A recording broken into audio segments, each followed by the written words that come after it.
World's biggest astrology community in Tamil. Online Astro TV, வாழ்வின் வெளிச்சம். Online astro டிவியை கண்டு மகிழுங்கள்.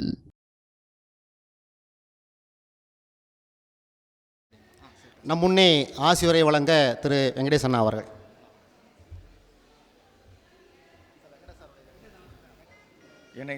எனக்கு மேடையில் அதிகமாக பேசிய பழக்கம் இல்லாதனால மேக்ஸிமம் கூட்டத்தை அவாய்ட் பண்ணிடுவேன்.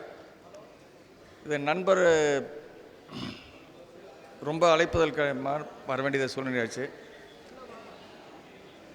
எனக்கு இந்த நம்ம பொன்னையா சுவாமிகளை ஐயாவை எடுத்துக்கிட்டிங்கன்னா அவர் பேசுகிறத கேட்கறதுக்கு வேணால் எவ்வளோ நேரம் வேணால் கேட்பேன். நான் அவ்வளோ அருமையாக பேசுவார்.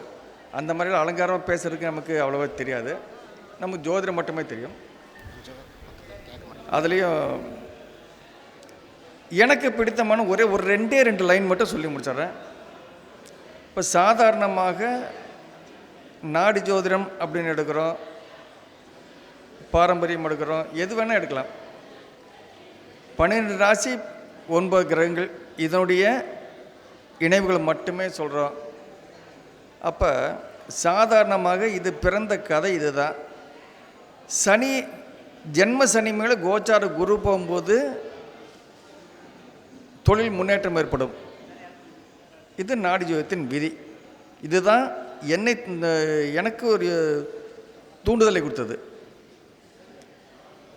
எத்தனை பேர்த்துக்கு ஜென்ம சனி மேலே கோச்சார குரு போகும்போது தொழிலில் விருத்தி அடையுது. நிறைய பேர் வேலையை விட்டு வர்றாங்க. நிறைய பேர் ஒரு ஆட்டோ டிரைவர் எடுத்துக்குவோம், ஒரு பஸ் டிரைவர் எடுத்துக்குவோம், காலகாலத்துக்கும் அப்படியே இருக்காங்க. அவங்களுக்கு அந்த சனி மேல் குரு பயணிக்காதா, அவர் தொழில் மேன்மையடையாதா அப்படின்னு ஒரு சின்ன இது வந்ததுக்கப்புறம் தான் இதை பற்றி ஒரு சின்ன இது எங்கேயோ ஒரு சின்ன ஒரு சர்க்கிள் தெரியுது. அப்படிங்கிறதுக்காக தான் நிறைய விஷயங்கள் படிக்க வேண்டியதாக போச்சு. அதன் மூலமாக நான் கற்றுக்கொண்டது கக்ஷேம் அப்படிங்கிற ஒரு மெத்தடு.